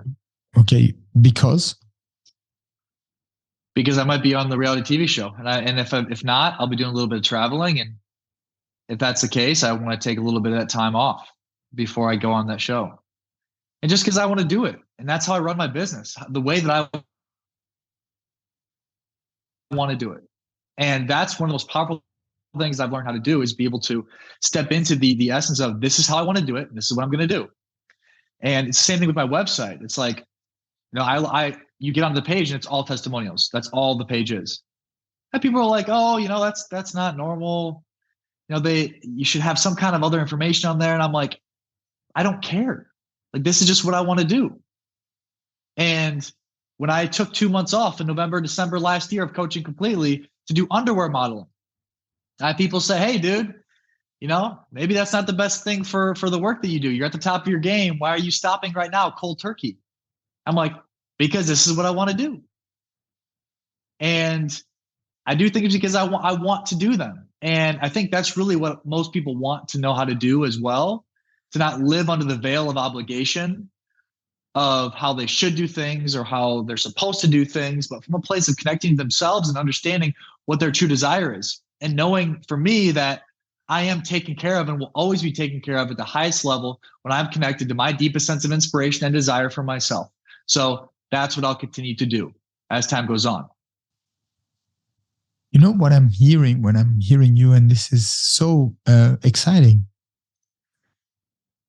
I hear that you want to entertain a conversation with yourself that is more about life and joy rather than should and obligations imposed by third parties that might be legit, but that are not carrying joy in life. Which I don't want to say that, which very well could be legit, and maybe I would get more business, or maybe I would if I would do the things they say, but it's not worth compromising what I want to do. I value that more. Yeah, I just want to add that in. And I realized these words of joy in life in a book that is called Words Are Windows or They Are Walls by Marshall Rosenberg. It's about nonviolent communication. If you haven't read this book, I highly recommend it to you. It's a big game changer for me.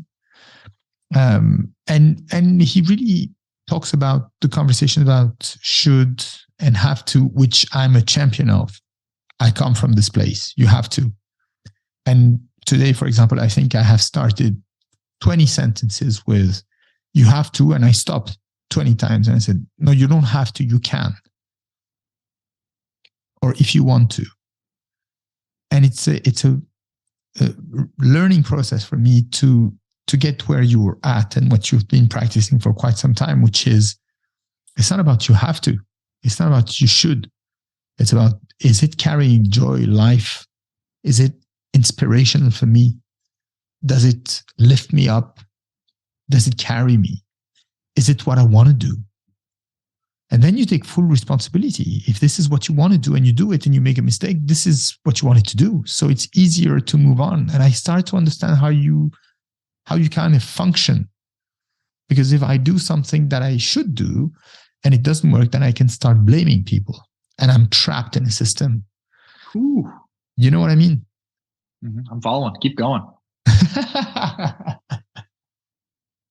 I don't have much more to say, but this is what I'm hearing when I'm hearing you talking about this page that you have, talking about the fact that you're going to stop coaching, your clients, where everybody would tell you, no, man, when you stop it will take so much time for you to go back to business and to, you'll have 4, 5, 6 months before you get your first clients again. But this is not your concern, in fact. Correct. I'm more concerned about the excitement of what I'm doing. And I'm enjoying, this episode is going too fast. So thank you for talking about this landing page. I would like to ask you now about this aspect of asking people, because to get to that page of 50 people recommending you with videos, and which is crazy. And again, go and check this page, guys. Go and check it out. This is, for me, it was just a breakthrough. It means that you asked people permission to do something. You say, it would mean a lot to me if I could, whatever. Probably to you today, it's very simple to do it. Was it simple in the first time when you started? And what would you say to people who don't dare to ask? And I don't know if you see what I mean. People who...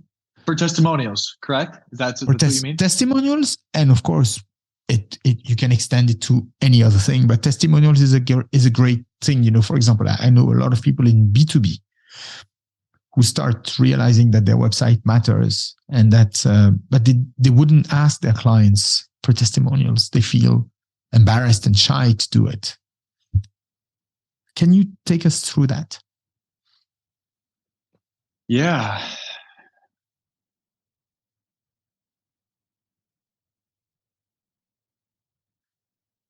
For the testimonials, I've never really had an issue asking for testimonials.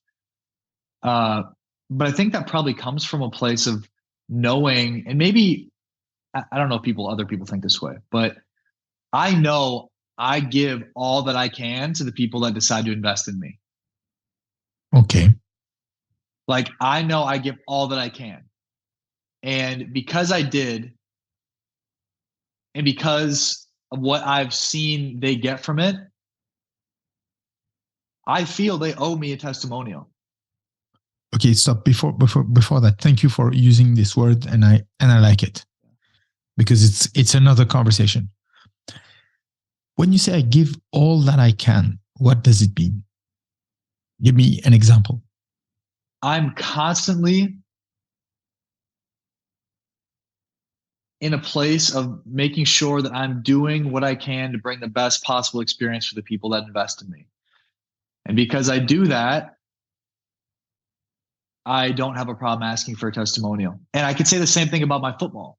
A lot of people that get to the highest level and then it gets taken from them have identity crises and have issues after, a lot of the times because they didn't fully give all they could to the experience. They might have had the talent, but they didn't really fully put all their time, energy, and effort into becoming the best they could at that thing. But I did. I did everything I could have possibly done to make myself be as equipped as possible to get and to play in the NFL.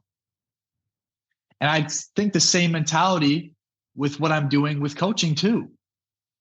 That's why I was able to let go and move on quick, because I didn't have any regrets about it. And when you really can pour all you have into an experience with somebody and give the full amount that you're capable of, you know, at the end of the day that like you did all you could. And then because you did, you ask for what you want. And that's just how I think about it. That's something I'm really like, I give whatever I decide to commit to, I give all that I have to that experience. Do you put limits? Proclaim what? All you can. Okay, you give all you can. Do you put limits in time, saying there is a time for each session? There is a time for the number of sessions? I mean, how does that work? Because I understand your point, but how does that work in real terms?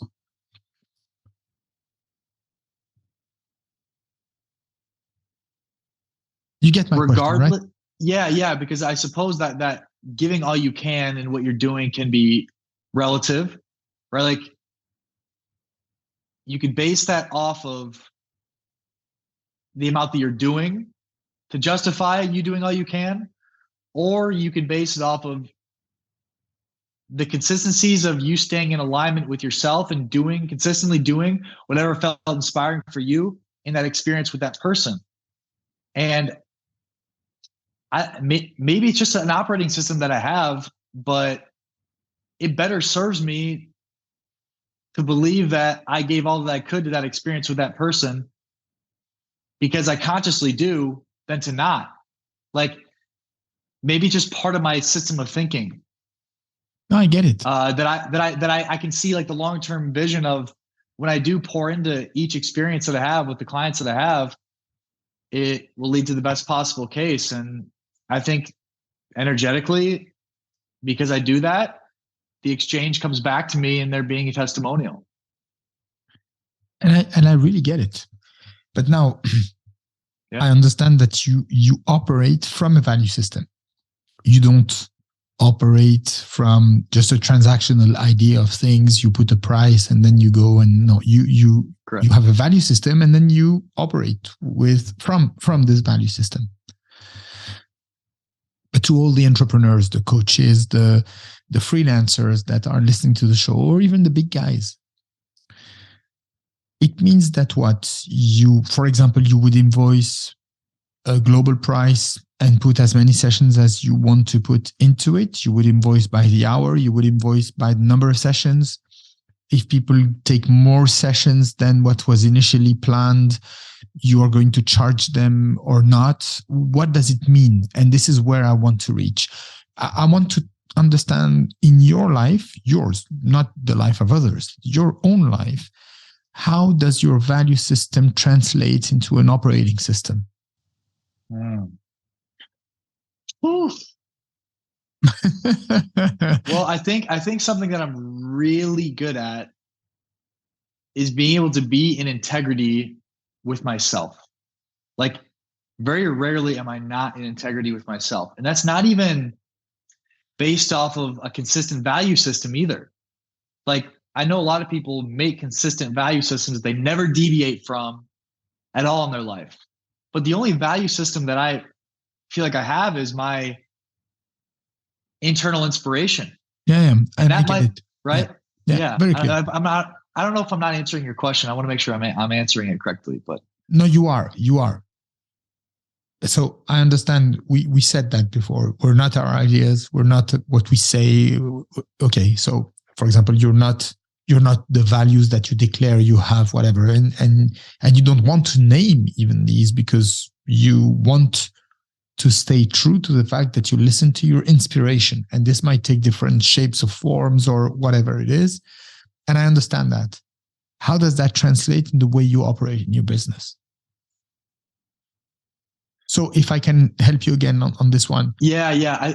I think I know what you're asking. So when I'm on a call with somebody, I feel out where I'm at in that space, what I believe is best for them in that space based off where I'm at. Mm-hmm. So I'll give a certain amount of months that we'll work together for. And I start there. From the start? Yes, so you say, okay, I think we will need 3 months together, or I think we'll need 5 months or 6 months together. This is correct. It starts like that. Okay, good. Yep. After the whole, it's determined that we'll work together. That's where it starts. And then I'll ask them, how does that feel to you? And it changes from person to person, from problematic to problematic. So for some people, you would say, I think in a couple of months we can get through that. Or for some people, you would say, we might want to think of 6 months of working together. Is that so? Yeah. I've only worked with one person for 6 months. And outside of that, I've never committed for one package somebody more than 3 months. Okay. So I like smaller and reevaluating after each. Because I'm fucking potent, man. My medicine's potent. A lot happens. A lot happens in a short period of time. So, right? Okay. A lot happens. And sessions, how long is a session usually with you? Between an hour and a half, like hour 20 and 2 hours. Okay. Like I'm not, yeah. So yeah, I really make sure we get the full experience. And I always know when it's time to be done. Okay. That's probably through experience, but yeah. And this is what you say when you say I give all I can, is that there is not a rigid framework.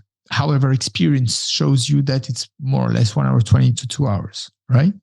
But you're not stuck with a model of this is the number of sessions that we have, or this is the length of a session that we have. That works. The length, yeah. So the length is it won't go, very, very rarely would ever go longer than 2 hours. So if that's 2 hours is kind of the cap. It's what I have blocked off. Yeah. But I do say we're doing this amount of sessions in this time. Now there might be a desire on my end to want to like add one potentially at the end or two, if I feel like we weren't able to fully get out of that experience, but that's on me. I don't charge them more for that. Because I take on that responsibility of like, I can always feel it. I can be like, okay, it's time.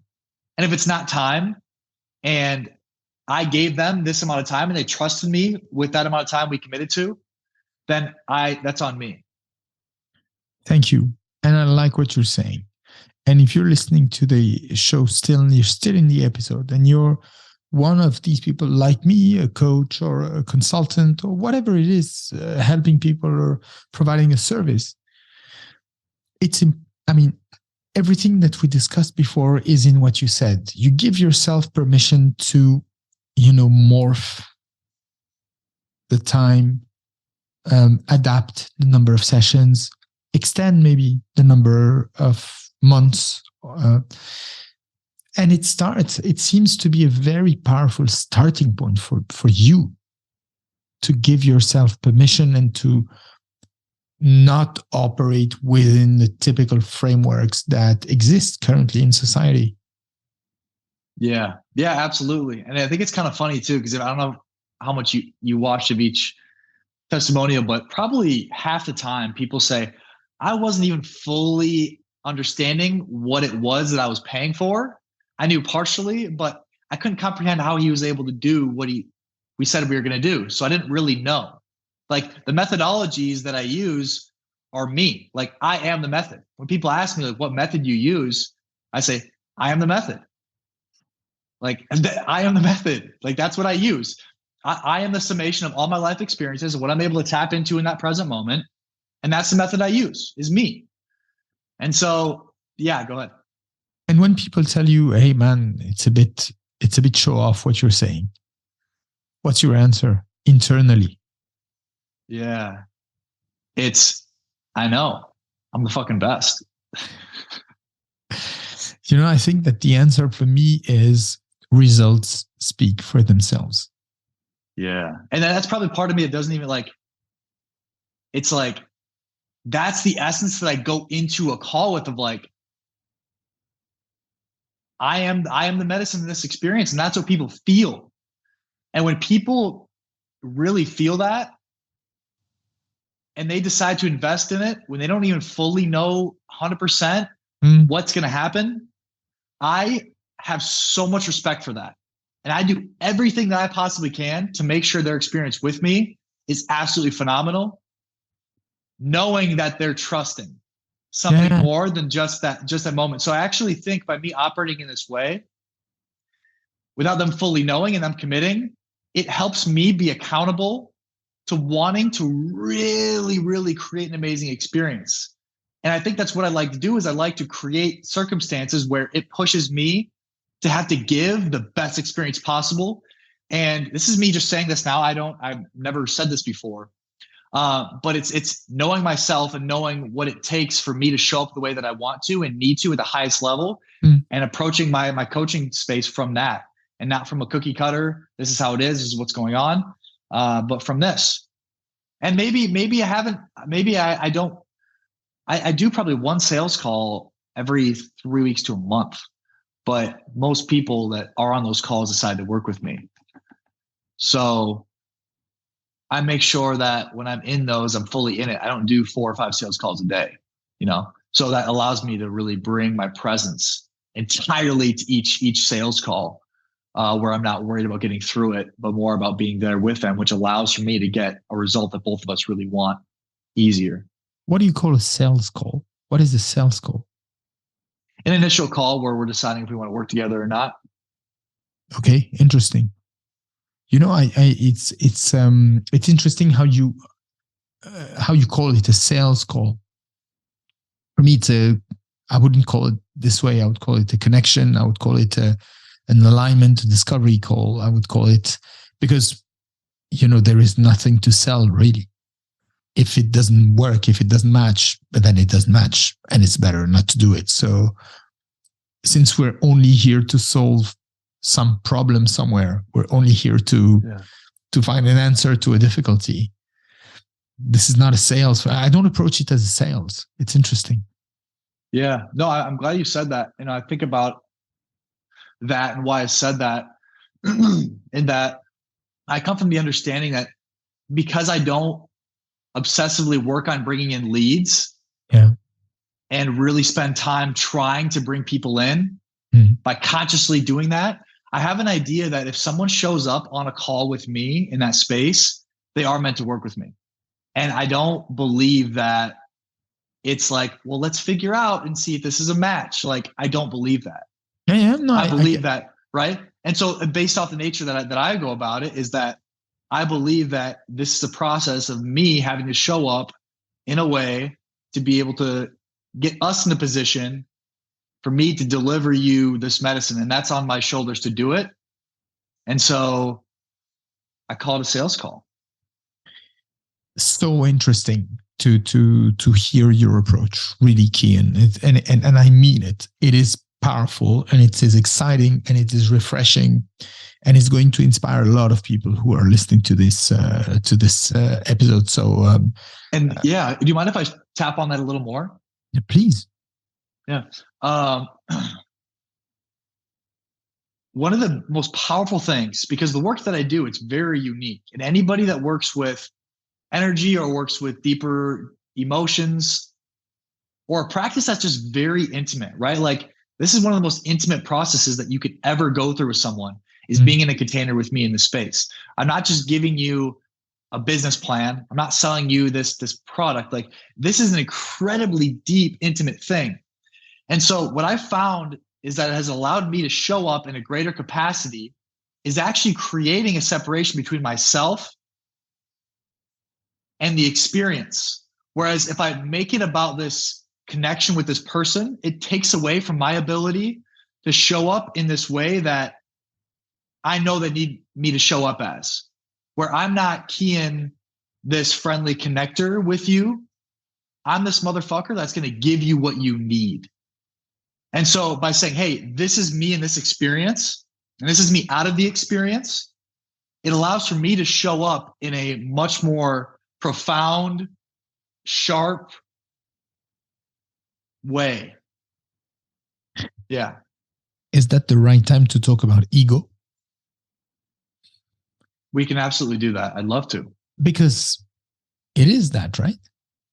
I mean, what you're saying is that it's positioning ego in a different way, kind of dissociation, or again, it seems that you, in order to not be drawn into an emotion or to be a victim of something, not to be like a leaf floating in the winds, you objectify things somehow. You identify them, or you seem to want to have the capacity to separate them and to live them still, but as something, not gelled into you, not living inside you and overwhelming you.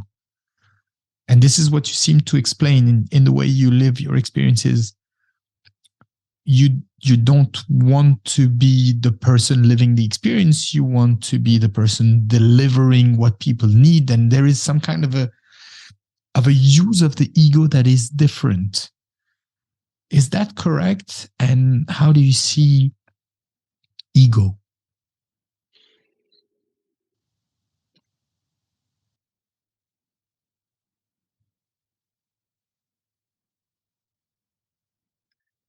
Yeah, I suppose it is an alter ego of myself, the genie, per se. I remember that.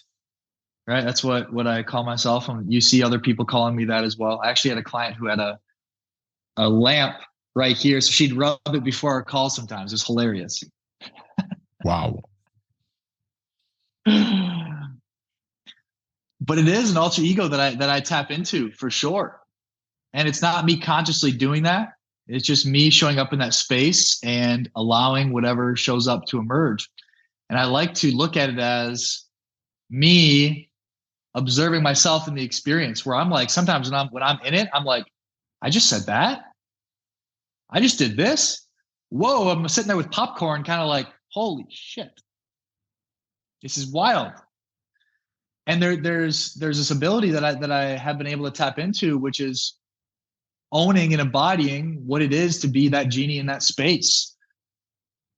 Yeah. And it's important to be able to build ego from a place of how the self truly wants to express the self, rather than justification because of things you're getting or things that you have. And I think that's the difference. And I talk about men that I work with now, right? The men that I work with that were very powerful in what they were doing before was coming from a place of fueling the insecurity. So they were showing up in a very egoic way to support the insecurity inside of them, or the running away from that emotion that we talked about. And so they broke themselves down, and now I reconnect them to the deeper place inside themselves, where they're able to show up in that place where they're connected to themselves, and now their ego supports that. So the issue is not the ego. The issue is what the ego is representing. Yeah. So for me in this space, I'm connected to this deeper sense of myself. And so my ego shows up to represent that. And that's where the power's at. You know, you made me think of, there is an artist, and in fact, there are a lot of artists who are like that. We have an artist in France, super famous, called M, like the letter M. And he's a true introvert, a true one, timid. But he has this persona where he performs at a level that is totally unique. He's someone who can put the fire into a crowd like that, in a small space, in a massive space with 80,000 people inside the same space in a stadium. It's just incredible. And he was saying something that you somehow tapped into, which is somehow using my ego in a different way, having this persona, this genie that you're talking about, gives me permission. Sorry, I'm pumping into what we said before.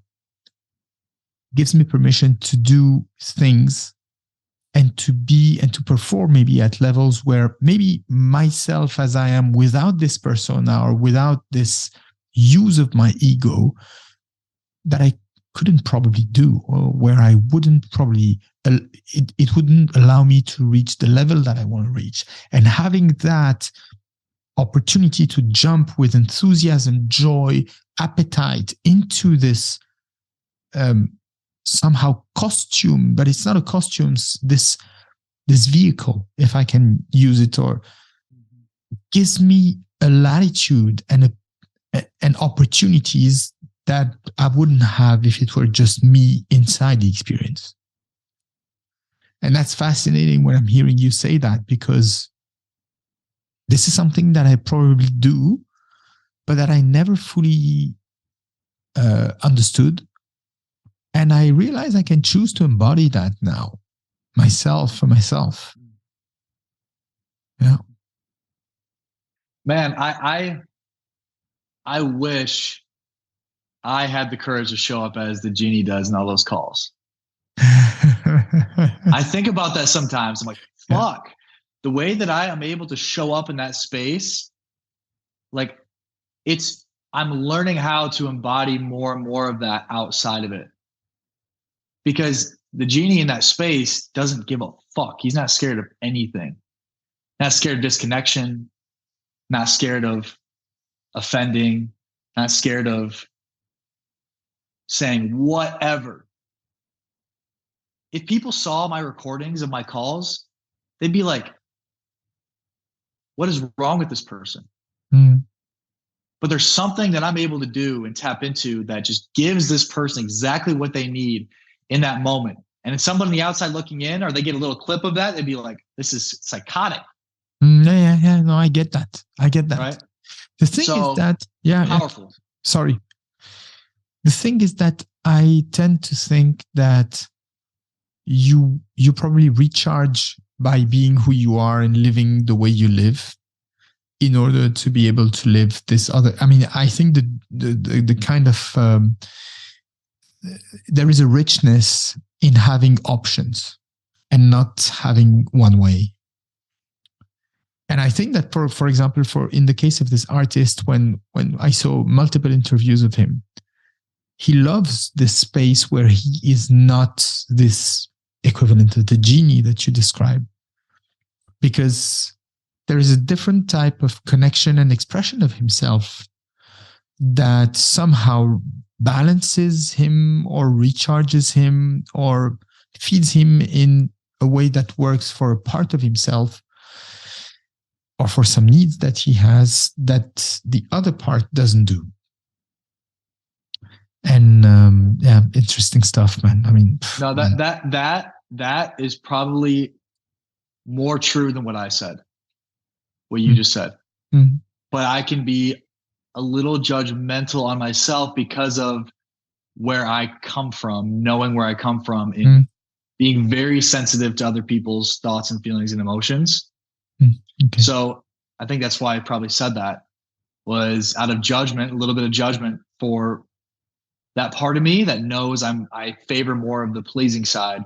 So that guy, that's the genie that's in that space, doesn't at all. So I connect more with what you said than what I said, though, in regard to it does actually, I do like the contrast. Yeah. And it is probably something that fuels it and allows me to show up more powerfully in that space.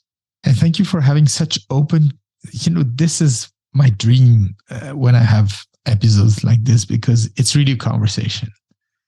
And you offer us really an open window on yourself. So thank you for that. I just cherish that a lot. A couple of questions, Keyen, to softly land on this episode that I could keep you for 5 hours, man. Don't think that I want to end this, but because it's a phenomenal episode. Thank you. I mean, this is a gift that you just gave to me today, and to all the people who are going to listen to this. I think they're going to be probably as enthusiastic as I am. Keyen, a music or artist you would like to share with us?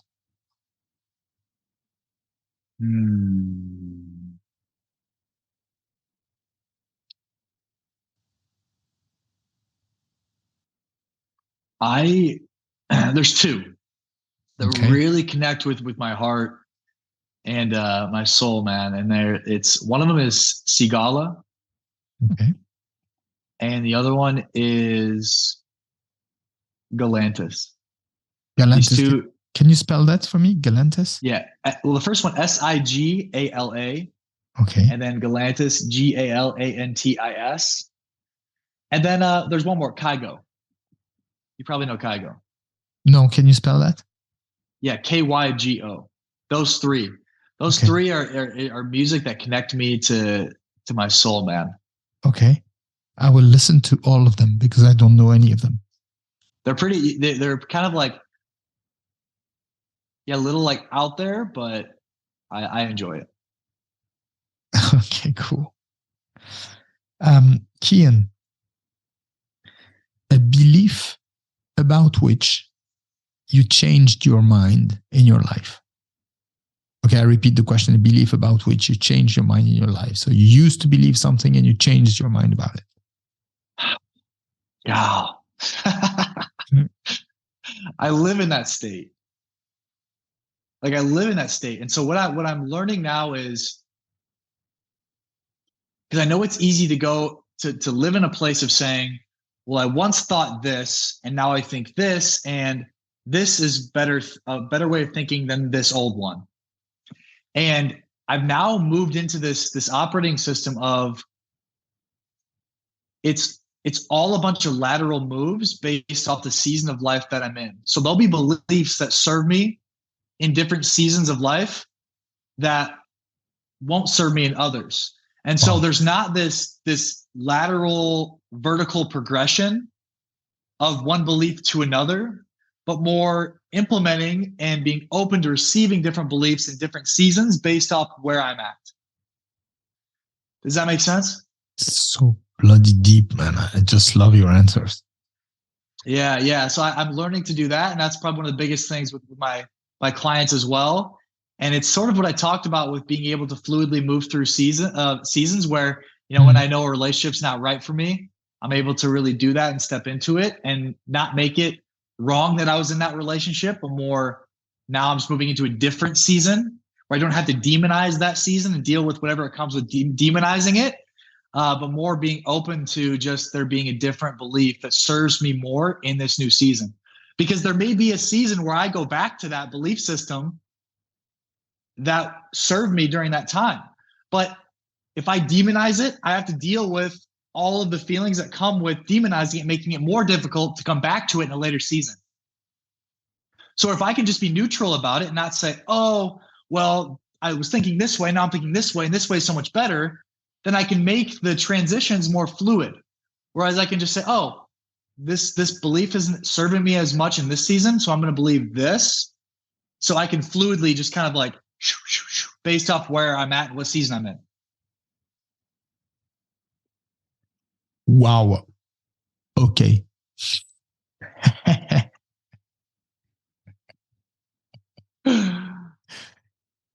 Super answer. I mean, I love it. I don't even know if I agree or disagree, but I like the approach. I like you really help me think differently. Step a bit aside and realize that in fact it's not maybe just that black and white. Maybe it's not. I used to believe this and now I believe that. Maybe what I believed was useful then, and it might be useful to me in the future.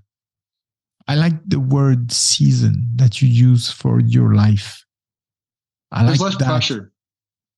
Yeah. There's less pressure. Rather than phase or rather than period of life or rather than stage of life, suddenly it's a season. So it's they're cyclical. It's cyclical. They come back. Yeah, it's sweeter. It's nature. I love it. I'm going to use that. I'm going to use that from now. Keyen, how can we reach you? So someone listening to this and saying, holy crap, I need to connect with this guy. What's the best way is there a way to do it? And if yes, what is the best way? Is it LinkedIn? Is it Instagram? Is it Twitter? Is it what is it? Yeah, it's Instagram. And then my Instagram is Keyen.Lage. And you can just throw me a DM over there.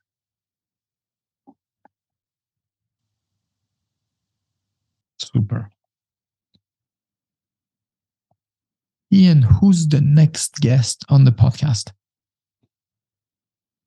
Oh, it's got to be. You want to go deeper into the masculinity stuff? My request is someone you know, and you can recommend me. My best friend. Okay, cool. Who is? What's his name? Alan Howard. Okay. Yeah, and I can connect you with him too. If you don't mind, because this is how I want to build a show. I want to build a show like a kind of a pass. Sometimes it stops because someone recommends me someone and in fact doesn't know the person or it doesn't work. And then I start somewhere else. But I like to build the show from the conversations that I had with guests. And on that, man, I think,